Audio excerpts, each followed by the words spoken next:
2024-এর লোকসভা ভোটে যদি সঠিকভাবে ফলাফল করতে না পারেন তাহলে আর মঞ্চের চেয়ারে বসার জন্য কোনোদিন আসবেন না, আপনাদের নিচে বসতে হবে। দিনহাটা 2 নম্বর ব্লকের আবুতারা এলাকায় নির্বাচনী সভায় বক্তব্য রাখতে গিয়ে দলীয় নেতৃত্বের উদ্দেশ্যে এভাবেই কড়া বার্তা দিলেন উত্তরবঙ্গ উন্নয়ন দফতরের মন্ত্রী উদয়ন গুহ। বক্তব্য রাখতে গিয়ে তিনি বলেন, অভিষেক বন্দ্যোপাধ্যায় ডায়মন্ড হারবারে বলেছেন, সেই কথার সূত্র ধরে আমিও বলছি, এবারের নির্বাচনে যদি সঠিকভাবে ফলাফল করতে না পারেন তাহলে আর মঞ্চের চেয়ারে বসার জন্য কোনোদিন আসবেন না, আপনাদের নিচে বসতে হবে। প্রকাশ্য সভামঞ্চ থেকে দলীয় নেতাকর্মীদের এইভাবেই কড়া বার্তা দেওয়ায় স্বাভাবিকভাবেই কিন্তু চাঞ্চল্য ছড়িয়েছে। উদয়ন গুহ বিজেপির নাম না করে আরও বলেন, ওরা একটা ফ্রেম ভাঙবে, ওদের 10টা ফ্রেম ভেঙে দিতে হবে। ঠিক এই ভাষাতেই প্রকাশ্য সভায় বিজেপির ফ্লেক্সের ফ্রেম ভেঙে দেবার হুঁশিয়ারি দিলেন উত্তরবঙ্গের উন্নয়ন মন্ত্রী উদয়ন গুহ। বৃহস্পতিবার 28শে মার্চ বিকেলে দিনহাটা 2 নম্বর ব্লকের গোবরাছড়া নয়ারহাট গ্রাম পঞ্চায়েতের আবুতারা এলাকায় তৃণমূলের দলীয় প্রার্থী জগদীশ চন্দ্র বর্মা বসুনিয়ার সমর্থনে নির্বাচনী সভায় বক্তব্য রাখতে গিয়ে এই মন্তব্যই করলেন মন্ত্রী উদয়ন গুহ। এদিন বক্তব্য রাখতে গিয়ে তিনি বলেন, আমি আস্তে আস্তে রানীরহাটে দেখছিলাম জগদীশের ব্যানার কাঠের ফ্রেম করে লাগানো ফ্লেক্স তার অর্ধেক করে দিয়েছে। অর্ধেকটা শুধু জগদীশের মুখ রয়েছে, বাকি অর্ধেক নেই। সেখানে বিজেপির পতাকা উঠছে। এখানে মাথা ঠান্ডা রাখার ব্যাপার নেই, ওরা একটা ফ্রেম ভাঙবে, ওদের 10টা ফ্রেম ভেঙে দিতে হবে। নির্বাচনের আগে রাজ্যের মন্ত্রীর এই ধরনের হুঁশিয়ারিকে ঘিরে ফের বিতর্ক শুরু হলো। কি বলেছেন উদয়ন গুহ, আসুন শোনাই।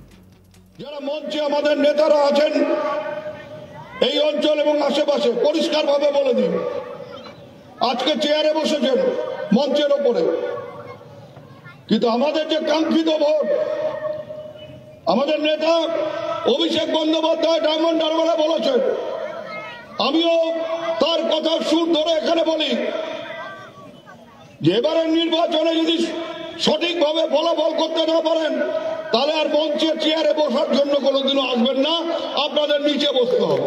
তাই অতীতে যা ভুল হয়েছে হয়েছে, এবারের নির্বাচনে সেই ভুলকে সংশোধন করে আপনারা এগিয়ে আসুন।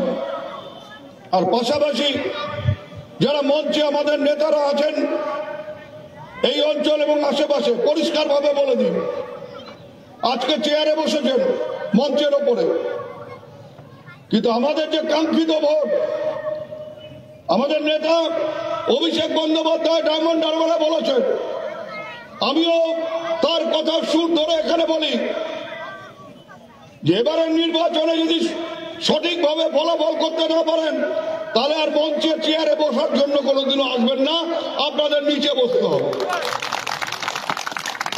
পরিষ্কার কথা, খাটবেন, কর্মীরা খাটবে, কর্মীরা লড়াই করবে, আর আপনারা চেয়ারে বসবেন, নেতা হবেন, বাড়িতে দুপুরবেলা খাওয়া দাওয়া করে ঘুমাবেন। অনেককে দেখলাম দূরে দূরে আছেন, 10টার সময় বাড়ির থেকে বেরিয়ে টানা 2.5 ঘন্টা হেঁটেছি। আজকে আমি আস্তে আস্তে দেখছিলাম এবং বিষ্ণুকে খানিকটা বকা দিলাম। বিষ্ণু মানে আমাদের খেরবাড়ি হাটের সভাপতি। রানীরহাটে দেখলাম আমাদের জগদীশের যে ব্যানার ফ্লেক্স কাঠের ফ্রেম করে লাগিয়েছে তার অর্ধেক করে দিয়েছে ভেঙে। অর্ধেকটা শুধু জগদীশের মুখটা রয়েছে, বাকি অর্ধেক নেই।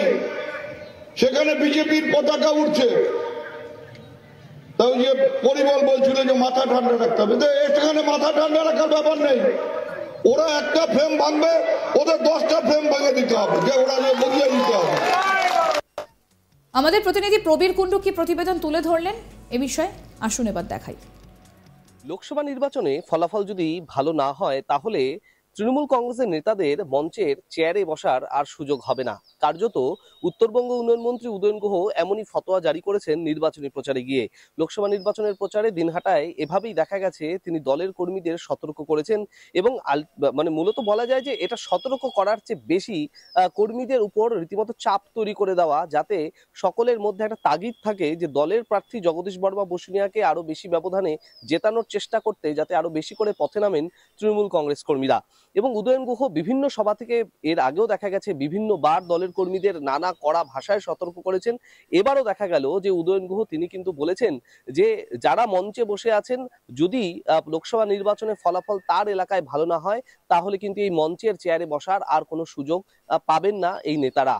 উদয়ন গুহ যিনি বারংবার দেখা গেছে তার কথা ধরে নানা বিতর্ক জড়িয়েছে এবং নানা বিতর্ক হয়েছে এর আগেও লোকসভা নির্বাচনের আগে, এছাড়াও এর আগেও বিভিন্ন নির্বাচনগুলিতে দেখা গেছে উদয়ন গুহ তিনি কিন্তু আরো কড়া বার্তা দিয়েছেন, কখনো বিরোধীদের আক্রমণ করেছেন, কখনো দলের নেতাদের সাবধান করেছেন। এবারে দেখা গেল লোকসভা নির্বাচনের আগে দলের কর্মীদের আরো এক ধাপ এগিয়ে আরো বেশি কড়া সতর্ক করলেন।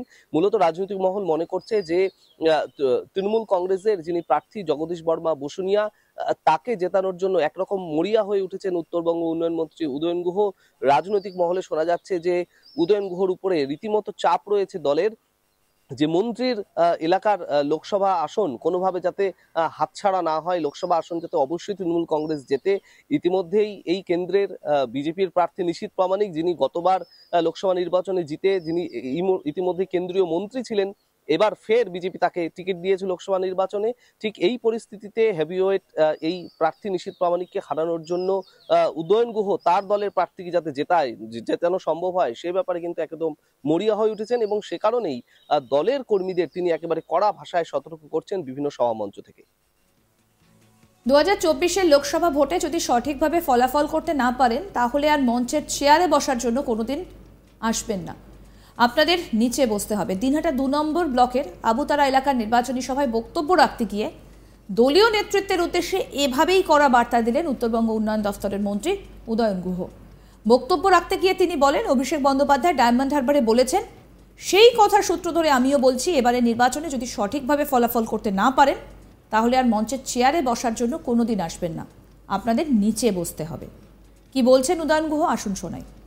যারা মঞ্চে আমাদের নেতারা আছেন এই অঞ্চল এবং আশেপাশে, পরিষ্কার ভাবে বলে দিন, আজকে চেয়ারে বসেছেন মঞ্চের ওপরে, কিন্তু আমাদের যে কাঙ্ক্ষিত ভোট, আমাদের নেতা অভিষেক বন্দ্যোপাধ্যায় ডায়মন্ড হারবারে বলেছেন, আমিও তার কথার সুর ধরে এখানে বলি যে এবারের নির্বাচনে যদি সঠিকভাবে ফলাফল করতে না পারেন তাহলে আর মঞ্চের চেয়ারে বসার জন্য কোনোদিনও আসবেন না, আপনাদের নিচে বসতে হবে।